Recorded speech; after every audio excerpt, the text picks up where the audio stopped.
Hey everyone, hope everyone's doing well. Just want to put a real quick video out, something that I just kind of figured out or experienced.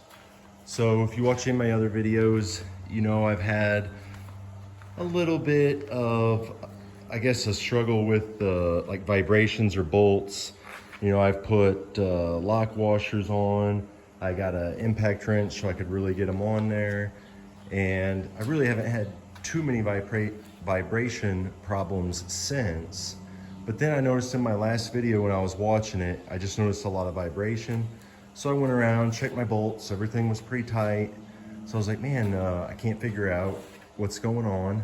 So I kind of shook it a little bit and I came up here to the front first and I just kind of pushed it side to side and it was solid. And I went to the back and I did the same thing and it moved about 1/8 of an inch back and forth. So right there, it told me, okay, there's something with the little wheels that are in this trolley system here.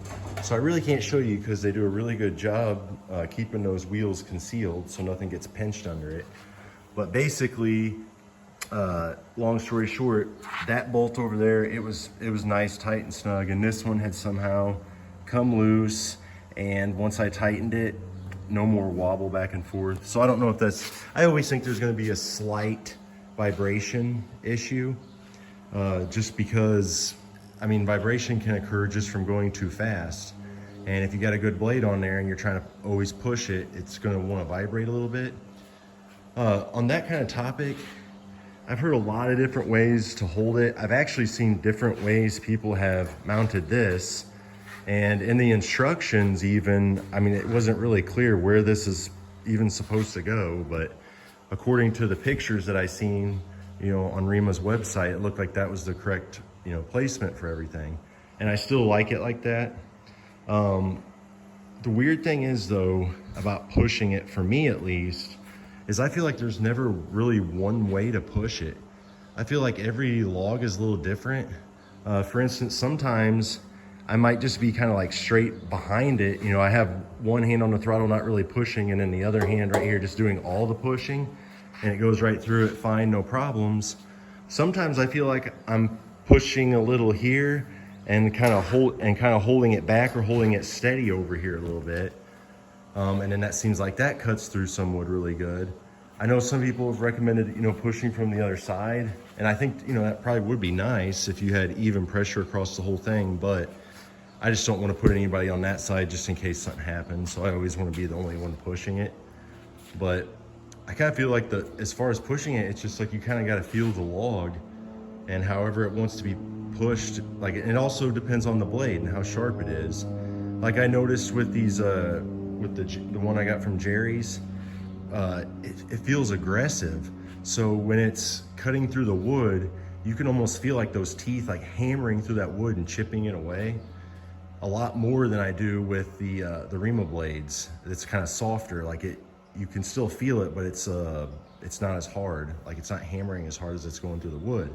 And if you go too fast, especially when that blade's really sharp, it seems like the Jerry's one, when you go at the beginning, it seems like you have to go slow for a little bit till the blade gets broken and it's not quite as sharp and aggressive, it feels like, and then it kind of mellows out a little bit. That's just how it feels like to me. I don't know, I'd say probably everybody's experience is different, but it seems like just as far as pushing this trolley down through the log, it's just everybody's gonna be different. It's gonna be what's comfortable for you. I don't know if there's really necessarily a perfect right way or a perfect wrong way. It just seems like it varies depending on the log and a couple other conditions. Other than that, I've had a good week of milling. I'm still, another question I get asked sometimes about my belt, like how long do they last? Like I'm still on my original belt. I wonder what sometimes, you know, with the belt problems, if it's just like a wheel alignment or if it's over tensioning maybe, because either over tensioning or maybe also going too fast too, because if you go too fast, it bogs down the blade and the motor's still wanting to spin as fast as it can spin. So what it's gonna do is it's gonna start to kind of like burn off the little thin layer of belt that gives you that traction around there. And it kind of does like a burnout kind of. And if you like get stuck, it'll actually squeal and burn out and you can smell burning rubber. When I first started, I did that a couple times And so if you're having that problem, it's probably either you need to adjust something or slow down or something. But so far that blade has lasted, as well as the center bearings too. And it's been running great all week. I've been putting it on these two wheels right where I want the blade to be, where the teeth are just barely showing, and it stays right where I put it. So it's running really good. Hopefully that little tweak I did helps with the vibration. It seems like I always got a bolt or two that wants to get loose, and then I gotta find them. But with that, I hope everybody stays safe, and I'll talk to you later.